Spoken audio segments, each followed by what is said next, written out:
friends, foes, and other watchers on the internet. My name is Matt, you're watching Hogwash Gaming, and today we're going to be taking 3 games and smashing them into one. And that game will be called Thre3peat.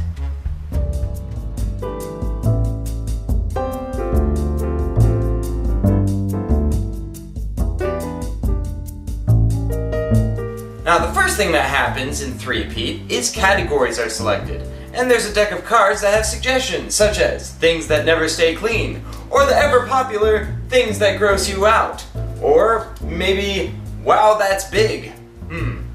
Interesting. Once your 5 categories are chosen, it's time to write down your answers. Each player gets 5 slips of paper, and on each one, they write their word or phrase that goes with each category. For instance, things that you wish for, you might write pony. Once you have your answer, fold it in half and then put it in the black box.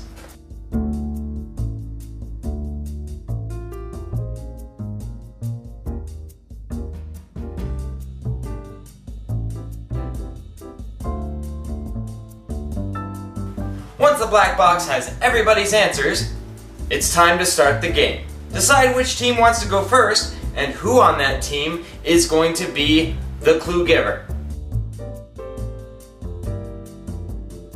Once you got a clue giver chosen, they come to the front of the room and grab a slip of paper out of the black bag. Then they have to describe what's on the card without using any of the words that are on the piece of paper.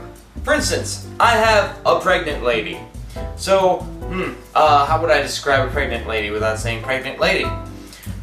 A woman who is with child. A woman who has a baby inside her. And then people will guess things, and they'll guess things, and guess things, and guess things, until they get the right thing. Once the team guesses what's on the piece of paper, that piece of paper goes into their box, and the clue giver grabs another card from the black box, and does the same thing over. Meanwhile, the other team has a timer, and once it runs out, they yell stop, and then teams reverse roles. Blue team will choose a clue giver, and that clue giver will take what's left in the black box and do the same thing. After blue runs out of time, then you count who has more clues in their box and record scores for round 1. Now maybe you're thinking round 1's over, so round 2 is the same thing, right? You write things down and put it. No. You take the same words and you put them back in the black box. Round 2 is different. Instead of describing what's on the piece of paper, you have to act it out. You can't say anything. So, pregnant lady, you act like a pregnant lady.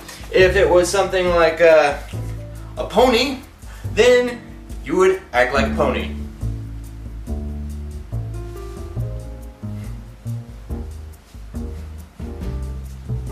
And same as last time, the other team is waiting for their turn, and if your teammates get what's on the card, it goes in your box, and then you record scores for round 2. Round 3 is a little more challenging, but since you've already used most of the words for the other 2 rounds, it should be a little easier than it could be. You can only use 1 word to describe what's on the piece of paper. That's all you can use.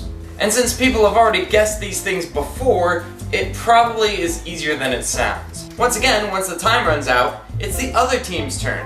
And when they run out of time, it's time to mark down the scores on the score sheet. At the end of the game, you add up all of the totals, and whoever has the most wins. Now the rules say you have 1 pass for the whole game. So if you come to one that's really difficult, then you're stuck with it unless everyone agrees on your team that you should pass on it. Now, if you'd like to get a hold of Thre3peat for yourself, then I suggest you follow the link in the description. Now, that might seem a little weird because I usually don't sell games on my channel, but I feel like I can make an exception with this one because it's not made by a major company. It's made by its developers, which I think is pretty cool, and I think we should be supporting small businesses like that. So I encourage you to at least check it out. And until next time, this is Hogwash. Over and out. I'll catch you later.